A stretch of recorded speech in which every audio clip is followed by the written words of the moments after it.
Rancangan indahmu terjadi di hidupku, Bapa yang mengerti segala yang ku perlu. Kasih-Mu sempurna nyata dalam hidupku. Bersyukur Bapa,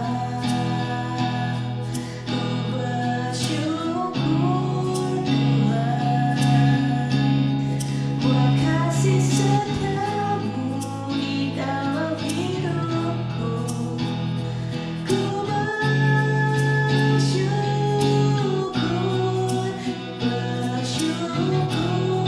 Bapa, ku bersyukur Tuhan, buat kasih setiamu di dalam hidupku. Ku bersyukur Tuhan.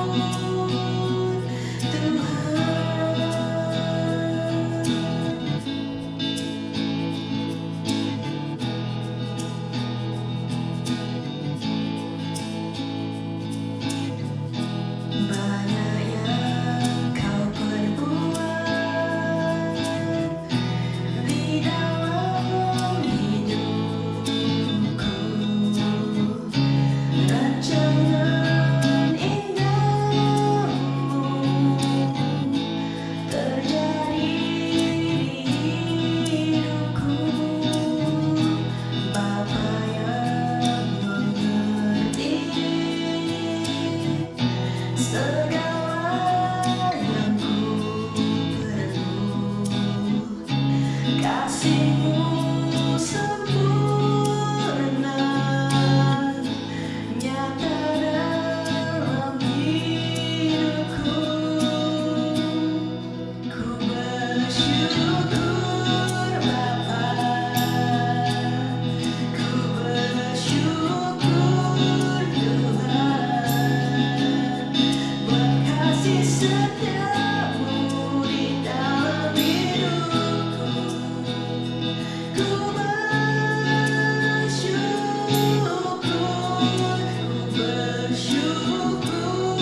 Bapa, ku bersyukur Tuhan, buat kasih setiamu di dalam hidupku. Ku bersyukur, ku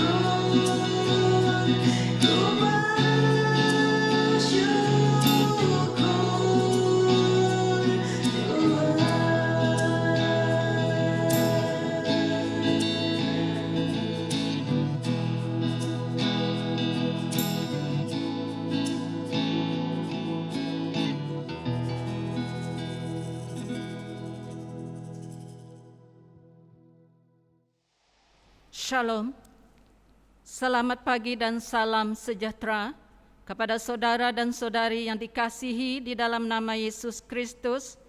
Minggu ini adalah Minggu Paskah ketiga. Haleluya, Kristus telah bangkit. Doa untuk kesucian. Allah yang Maha Kuasa, hati semua manusia terbentang di hadapan-Mu. Semua keinginan diketahui-Mu, dan tiada rahsia tersembunyi dari-Mu. Sucikanlah hati kami dengan ilham Roh Kudus-Mu, agar kami dapat mengasihi-Mu dengan sepenuh hati dan memuliakan nama-Mu yang kudus melalui Yesus Kristus, Tuhan kami. Amin. Doa penyesalan. Karena Allah sangat mengasihi dunia, maka Dia memberikan anak tunggal-Nya Yesus Kristus demi menyelamatkan kita dari dosa kita, menjadi pembela kita di syurga, dan membawa kita ke kehidupan kekal. Marilah kita mengakui dosa-dosa kita dalam penyesalan dan keimanan dan berikhtiar untuk melakukan perintah-perintah Allah serta hidup dalam kasih dan kesejahteraan dengan semua orang. Doa penyesalan. Allah Maha Kuasa, Bapa Syurgawi, kami telah berdosa terhadap Engkau dan terhadap sesama kami manusia dalam fikiran, pertuturan, dan perbuatan, melalui kelalaian, kelemahan, dan kesalahan yang disengajakan. Kami amat menyesal dan bertobat akan dosa-dosa kami demi anak-Mu, Yesus Kristus yang mati untuk kami. Ampunilah dosa kami yang lepas, agar kami dapat melayani Tuhan dalam kehidupan yang baru, demi kemuliaan nama-Mu. Amin. Allah Maha Kuasa yang mengampuni semua orang yang benar-benar bertaubat, mengasihani kamu, mengampuni, dan membebaskan kamu dari semua dosa kamu, menetapkan serta memperkuatkan kamu dalam semua kebajikan, dan memelihara kamu dalam kehidupan abadi, melalui Yesus Kristus Tuhan kita. Amin. Tuhan, kasihanilah kami. Kristus, kasihanilah kami. Tuhan, kasihanilah kami. Gloria in excelsis. Kemuliaan kepada Allah di tempat tertinggi dan damai sejahtera kepada umat-Nya di bumi. Tuhan Allah, Raja Surga, Allah Maha Kuasa dan Bapa, kami menyembah-Mu, kami bersyukur kepada-Mu, kami memuji-Mu sebab kemuliaan-Mu. Tuhan Yesus Kristus, Anak Tunggal Allah Bapa, Tuhan Allah, Domba Allah, Engkau menanggung dosa dunia. Kasihanilah kami. Engkau duduk di sebelah kanan Bapa, terimalah doa kami. Engkau sajalah yang kudus, Engkau sajalah Tuhan, Engkau sajalah yang Maha Esa, Yesus Kristus dengan Roh Kudus dalam kemuliaan Allah Bapa. Amin. Doa minggu ini. Allah yang Maha Kuasa, Anak yang dikasihi-Mu terlebih dahulu mengalami kepedihan sebelum Dia perolehi kegembiraan dan sudah disalibkan sebelum menerima kemuliaan. Dengan belas kasihan, beri kepada kami yang berjalan mengikuti laluan salib, tidak akan dapat laluan yang lain selain dari laluan ini, melalui Yesus Kristus anak-Mu Tuhan kami, Dia yang hidup dan memerintah dengan-Mu dalam kesatuan Roh Kudus, Allah yang tunggal, sekarang dan selama-lamanya. Amin. Pembacaan Injil diambil daripada Injil Lukas, bab yang ke-24, permulaan pembacaan daripada ayat yang ke-36 sehingga ayat yang ke-48. Mulia ke Kristus, jadi selamat kita.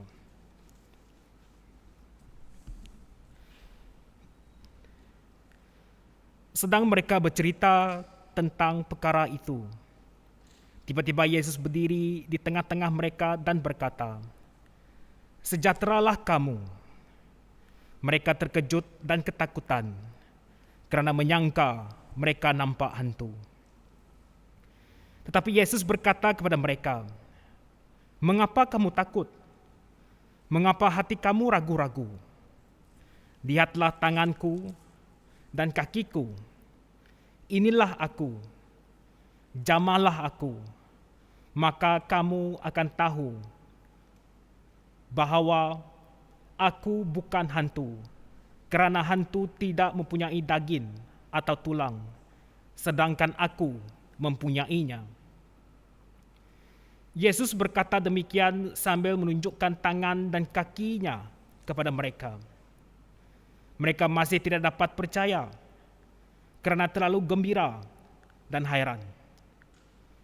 Yesus bertanya kepada mereka, "Adakah kamu mempunyai makanan di sini?" Mereka memberikan sepotong ikan yang sudah dimasak kepadanya. Yesus mengambil ikan itu dan makan di hadapan mereka. Kemudian Dia berkata kepada mereka, "Inilah perkara-perkara yang telah aku beritahu kamu, tak kala aku masih bersama-sama kamu. Setiap perkara yang tertulis tentang diriku di dalam Taurat Musa, kitab nabi-nabi dan Mazmur mesti berlaku. Kemudian Yesus membuka fikiran mereka supaya memahami maksud Alkitab. Yesus berkata kepada mereka, sudah tertulis bahwa penyelamat yang diutus oleh Allah mesti mengalami penderitaan dan mesti bangkit daripada kematian pada hari ketiga. Demi namanya, pengkabaran bahwa manusia mesti bertaubat daripada dosa dan bahwa Allah akan mengampunkan dosa, mesti diisytiharkan kepada semua bangsa mulai dari Yerusalem. Kamulah saksi semua perkara ini. Aku akan mengirim apa yang telah dijanjikan oleh Bapa kepada kamu. Tetapi kamu mesti menunggu di kota ini sehingga kuasa daripada Allah turun kepada kamu. Demikianlah pembacaan Injil Yesus Kristus. Mulia Kristus di peselamat kita. Shalom saudara dan saudari dalam nama Tuhan kita Yesus Kristus. Haleluya, kita merayakan hari Paskah, minggu yang ketiga. Dan khususnya untuk minggu ini, kita akan memperhatikan satu perikop yang diambil daripada ayat yang ke-36 sehingga ayat yang ke-48. Kalau kita perhatikan tajuk yang diberikan, menyatakan bahawa Yesus menampakkan diri kepada pengikutnya. Namun khususnya untuk pagi ini, saya ingin mengajak kita melihat bersama-sama daripada ayat yang ke-46 sehingga ayat yang ke-48. Ayat yang ke-46 sehingga ayat yang ke-48. Tema yang ingin dikongsikan adalah Kristus bagi segala bangsa. Kristus bagi segala bangsa. Yang diangkat daripada Injil Lukas bab yang ke-24 ayat yang ke-46 sehingga ayat yang ke-48. Tema ini sangat singkat, namun penuh dengan pengertian yang sangat berguna.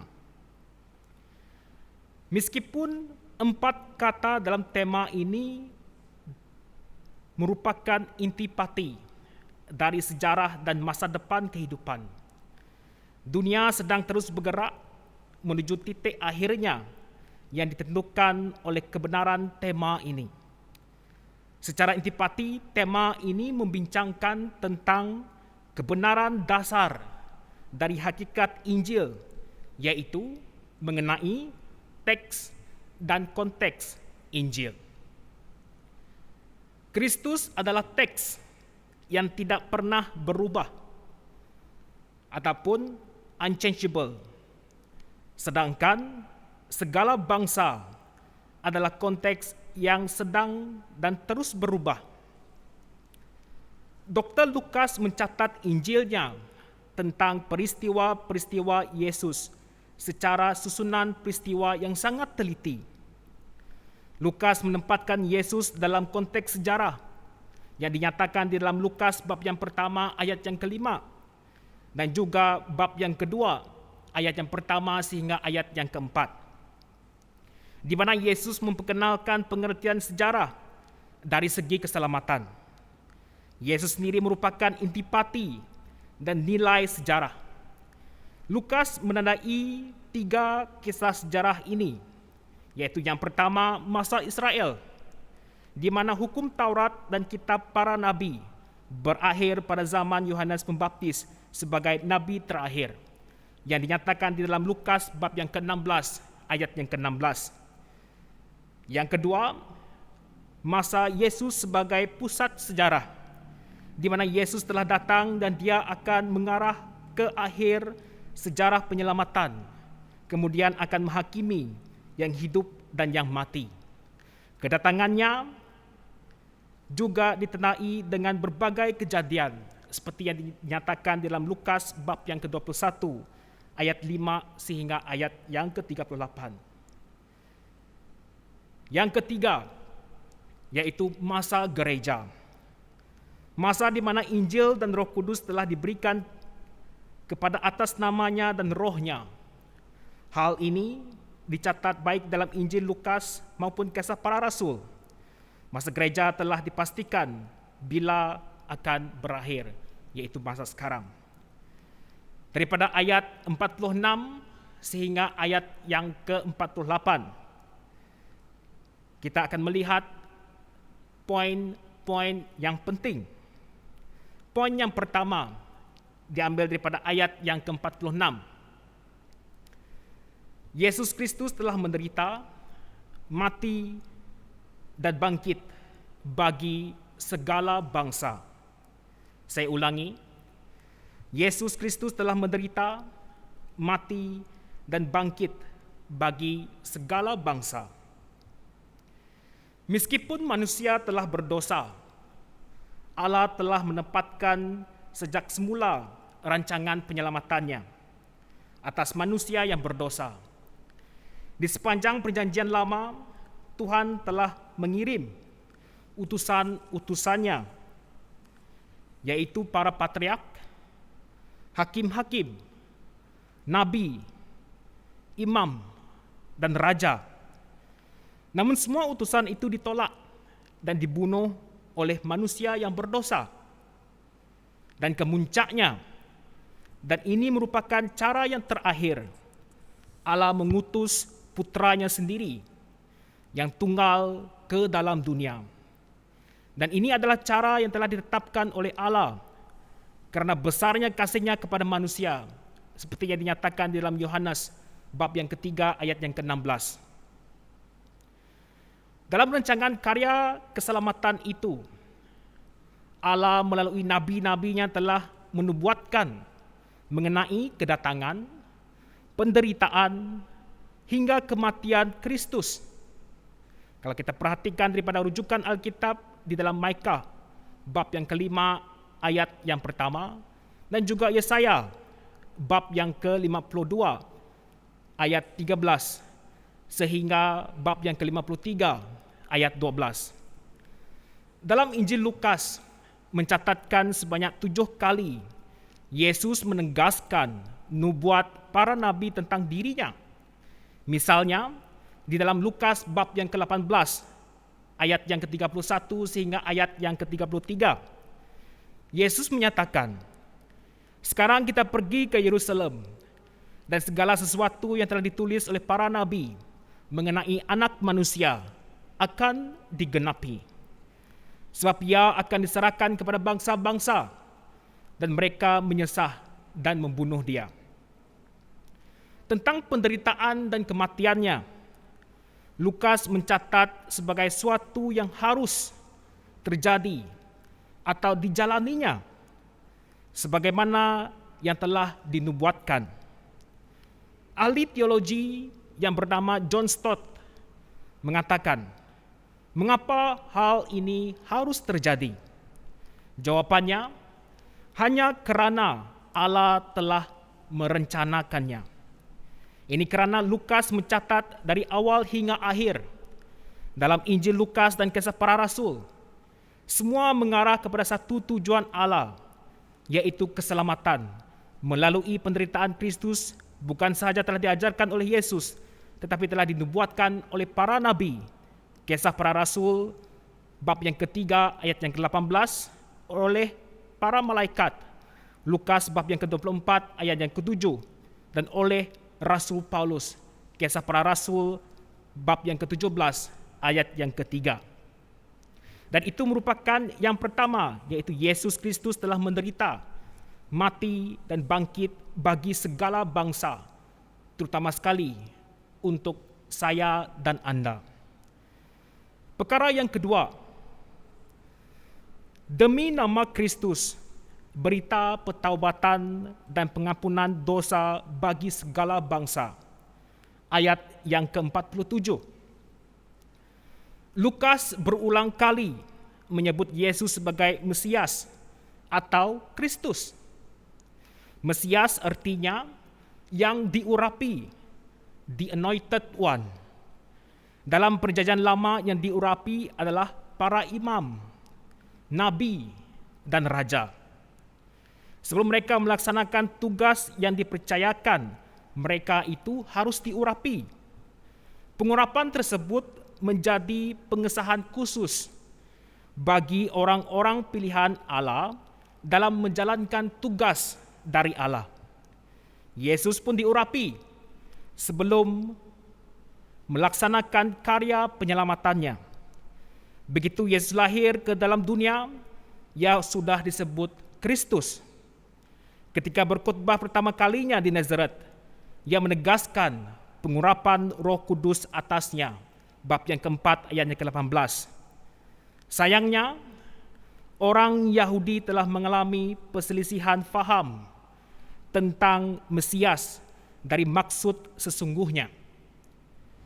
Ketika mereka berada di dalam pembuangan di Babel dan Asyur, mereka berada dalam keadaan tanpa harapan.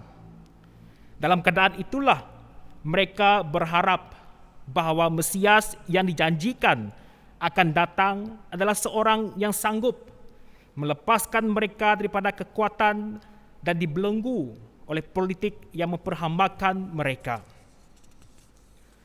Itulah sebabnya Yesus perlu mengubah pemahaman mereka. Sehingga Yesus bertanya kepada para murid-Nya, "Menurut kamu, siapakah aku ini?" Menurut kamu, siapakah aku ini?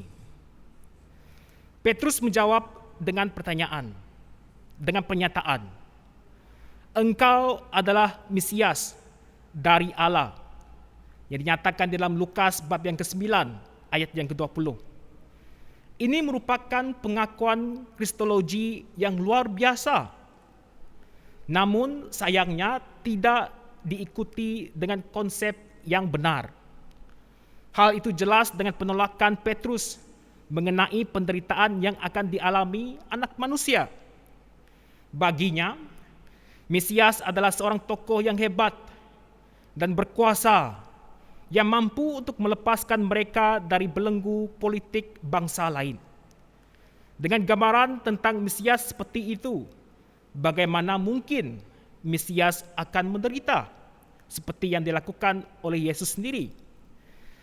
Itu sebabnya Yesus pun menegur Petrus dengan keras atas kesalahfahaman Petrus atas konsep Mesias bagi dirinya. Yesus pun harus mengulangi terus-menerus nubuatan tentang penderitaan dirinya. Setelah hari Pentakosta, akhirnya Petrus berdiri dan memberitakan bahwa Yesus yang disalibkan itu adalah Mesias. Seperti yang dinyatakan dalam Kisah Para Rasul, bab yang kedua, ayat yang ke-36. Kemudian Rasul Paulus juga sebagai orang Yahudi yang Farisi, tidak jemu, membuktikan bahwa Yesus adalah Mesias dengan pengertian yang berbeza seperti yang terdahulu. Itu berarti bahwa Yesus yang datang ke dalam dunia berurusan dengan keselamatan manusia yang berdosa. Berita tentang Yesus haruslah berita tentang pertaubatan dan keselamatan manusia. Lukas juga menegaskan hal ini bahwa di bawah kolong langit ini tidak ada nama lain yang olehnya manusia dapat diselamatkan selain nama Yesus. Saya ingin katakan selain nama Yesus. Kisah Para Rasul bab yang keempat ayat yang ke-12. Lukas sangat menekankan bahwa berita tentang nama Yesus langsung dihubungkan dengan pertaubatan dan pengampunan dosa yang membuatkan seseorang percaya kepada Yesus. Lukas sering menyebut dalam nama Yesus Kristus dalam pembaptisan dan penyembuhan ilahi. Lukas mencatatkan dalam namanya berita tentang pertaubatan dan pengampunan dosa itu menjadi nyata. Pernyataan tersebut menegaskan hubungan langsung di antara nama Yesus dengan persoalan dosa manusia. Nama Yesus yang memungkinkan adanya pertaubatan dan pengampunan dosa.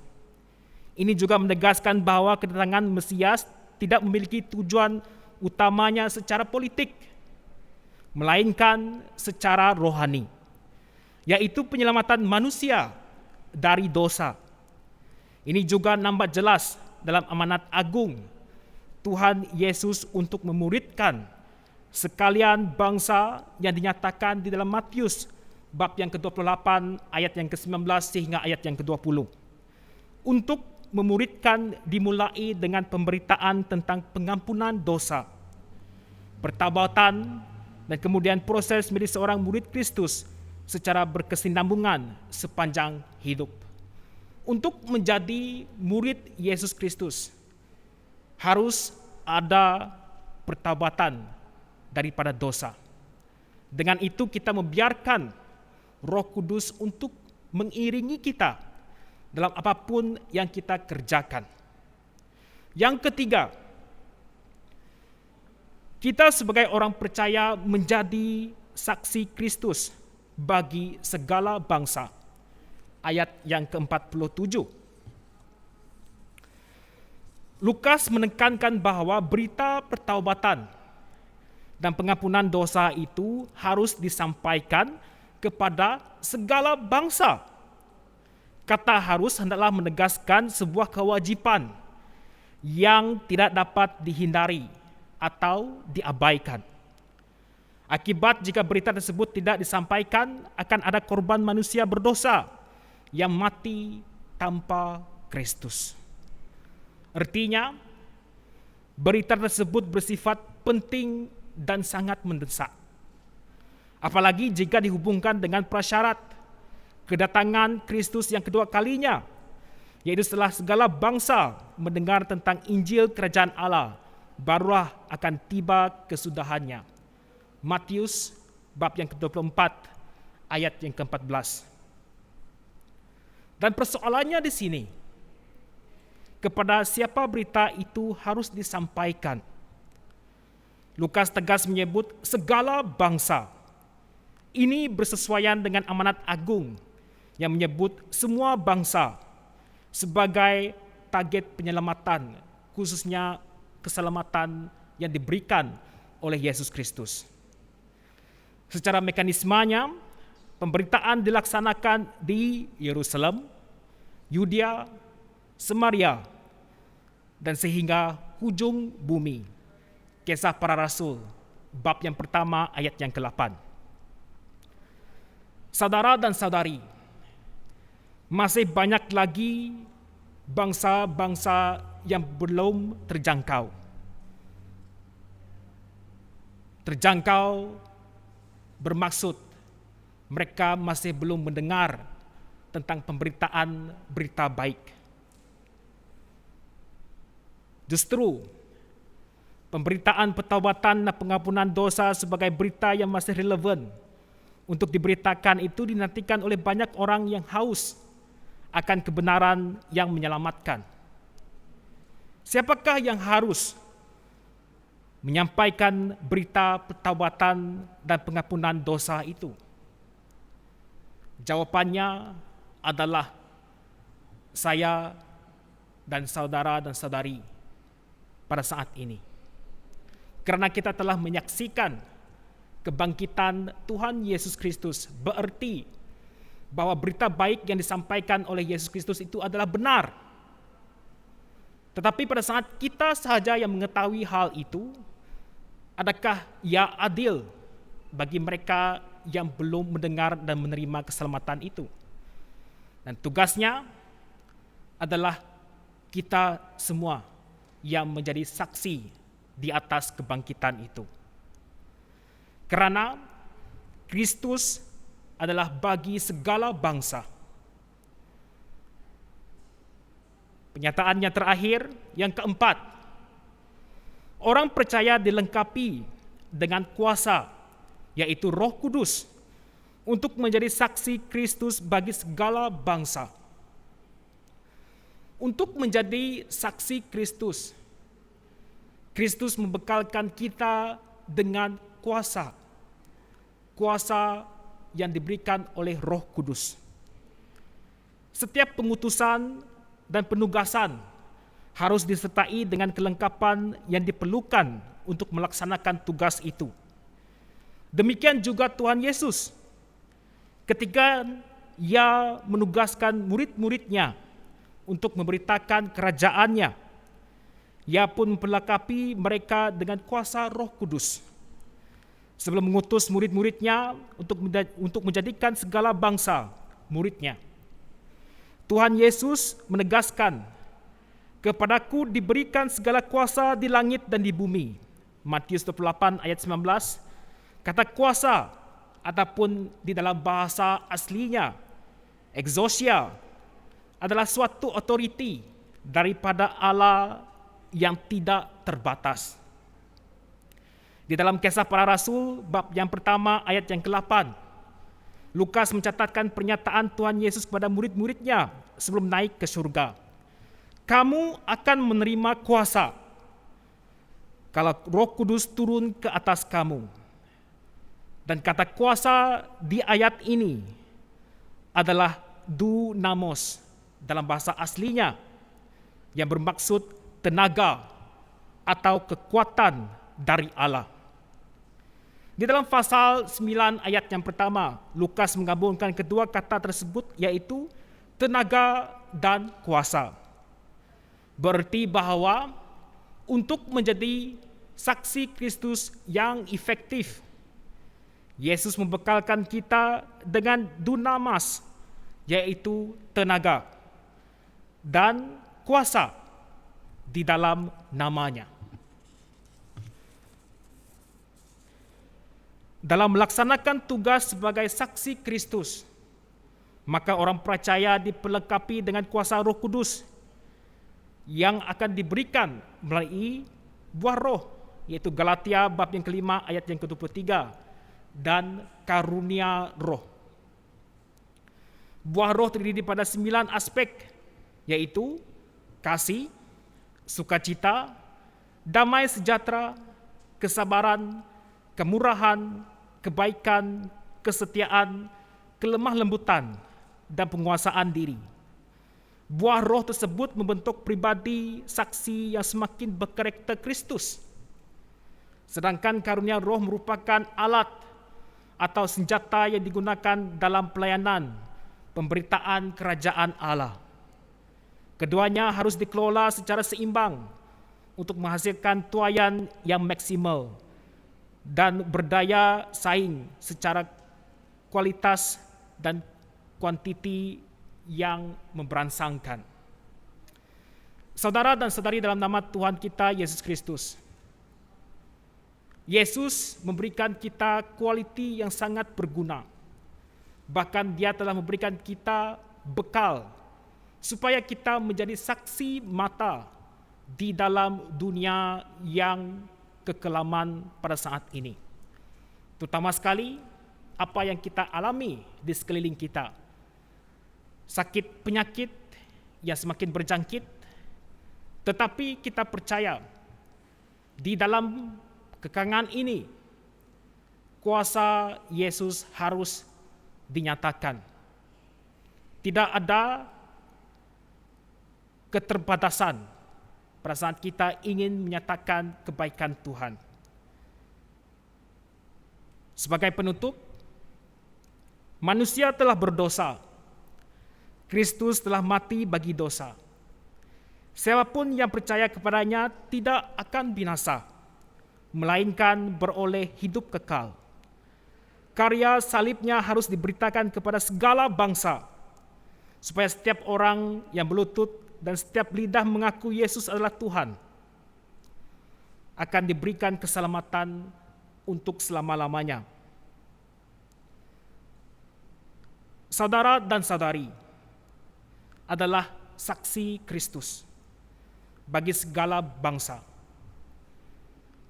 Dan saya ingin menyuruh kita semua, pergilah, selamatkanlah jiwa seberapa banyak yang mungkin. Karena Tuhan berjanji akan menyertai kita sampai akhir zaman. Tuhan memberkati. Di dalam nama Allah Bapa, Anak, dan Roh Kudus. Amin.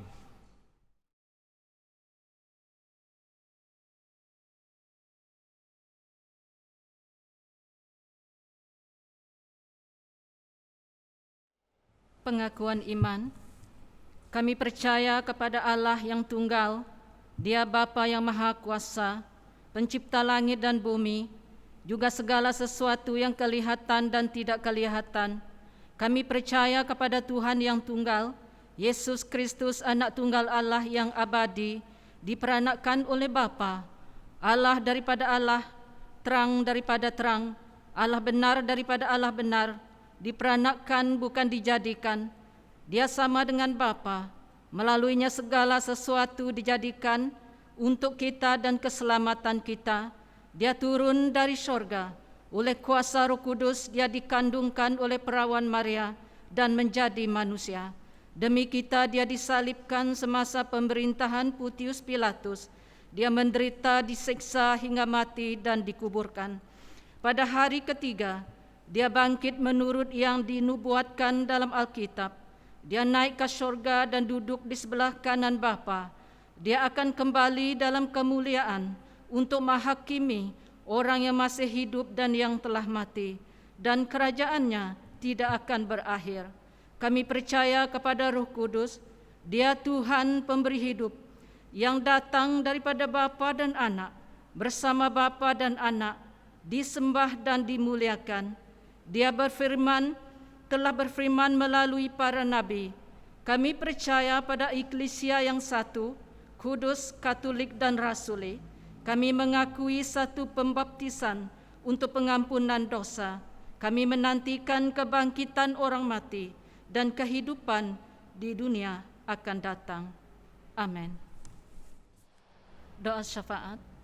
Terima kasih Tuhan atas firman-Mu yang telah dikongsikan dan diperdengarkan oleh kami sebentar saja tadi Tuhan, oleh hamba-Mu Reverend Billy. Kami berdoa agar firman Tuhan bertumbuh dan berakar di dalam hati kami, supaya kami di dalam Engkau dan Engkau di dalam kami. Marilah kita berdoa untuk Eklesia dan untuk dunia ini.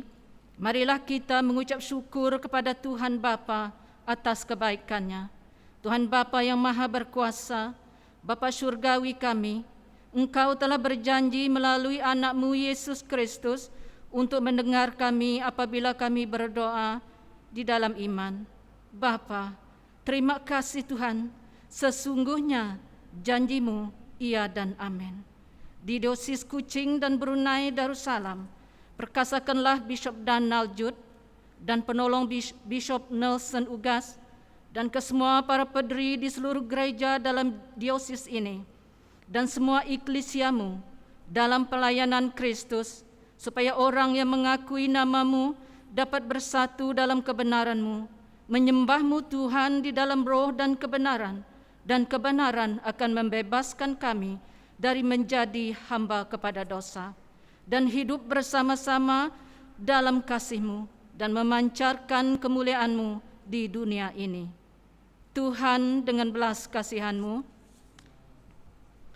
di gereja Saint Columba kami serahkan kepada-Mu Tuhan, pederi-pederi kami, Venerable Stanley Bunsing, selaku Ketua Gembala dan penolong-penolongnya, Reverend Billy Berlin, Reverend Josim, Reverend Agustin Saidi, Deacon Roland, Deacon Rayang, Ron Rayang, Deacon Yo Winton, dan kesemua subdeacon, readers, lay readers, PCC, dan kesemua ketua-ketua di dalam pelbagai ministry dalam pelayanan Kristus di gereja ini. Kami berdoa menyerahkan mereka kepada-Mu Bapa. Berkatilah mereka Tuhan, kerana mereka adalah biji mata-Mu, kaki dan tangan Tuhan.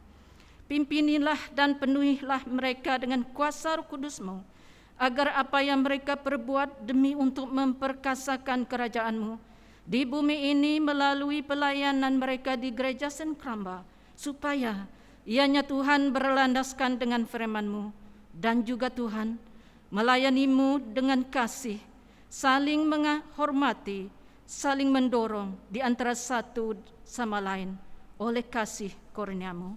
Tuhan dengan belas kasihan-Mu, kurniakanlah kebijaksanaan kepada semua yang memerintah negara Malaysia, yang di Pertuan Agong, Perdana Menteri Malaysia Muhyiddin Yassin, TYT, Ketua Menteri, Menteri-Menteri, dan Ketua-Ketua Jabatan di bawah Kerajaan Persekutuan dan Negeri, swasta, badan berkanun, dan Ketua-Ketua Masyarakat. Pimpinilah negara kami dan negara-negara lain ke jalan yang benar, keadilan dan kedamaian, agar semua orang saling menghormati dan bekerja demi kebaikan sejagat. Untuk negara kami Malaysia amnya dan negeri Sarawak khususnya, kami berdoa, mohon belas kasihan daripadamu Bapa. Sembuhkanlah Tuhan negara dan negeri kami dari virus COVID-19. Beri perlindungan kepada semua petugas di barisan hadapan dari ancaman virus ini Bapa, di mana saja mereka bertugas. Dan begitu juga Tuhan, berikanlah kestabilan politik negara kami dan rancakkan semula pertumbuhan ekonomi negara kami, supaya peluang pekerjaan mampu diperluaskan di dalam pelbagai sektor demi menampung kehidupan rakyat yang ketika ini banyak orang yang mengganggu kerana kesan COVID-19 yang sedang melanda di seluruh bumi ciptaanmu Bapa. Tuhan, dengan belas kasihan-Mu, Tuhan, kami serahkan kepada Engkau keluarga kami, sahabat andai dan juga jiran-jiran kami, supaya kami dapat melayani Kristus dalam pelayanan kami dengan sesama sendiri dan saling mengasihi seperti Kristus yang telah mengasihi kami. Dengan kesempatan ini Bapa, kami berdoa menyerahkan anak-anak kami kepadamu, kepada mereka yang masih menuntut. Berkatilah mereka dengan kebijaksanaan dari Tuhan, supaya mereka dapat menamatkan persekolahan dan pengajian mereka dengan cemerlang, dan juga Bapa, supaya mereka beriman kepadamu, agar mereka tidak lalai dan leka dari ajaran-Mu yang kudus dalam menjalani kehidupan mereka seharian. Tuhan, dengan belas kasihan-Mu, berikanlah kedamaian, kekuatan fisikal, dan kekuatan iman kepada mereka yang sedang menderita sakit pada jasmani, jiwa dan rohani, yang terlantar di rumah dan di hospital. Tuhan Yesus Kristus, dengan iman kami berdoa dan menuntut janji-Mu, seperti yang telah termeterai di dalam Alkitab-Mu yang kudus, yang mengatakan, oleh luka-luka-Mu kami disembuhkan. Kami percaya, oleh belas kasihan-Mu Bapa, mereka disembuhkan. Terima kasih Tuhan. Tuhan, dengan belas kasihan-Mu,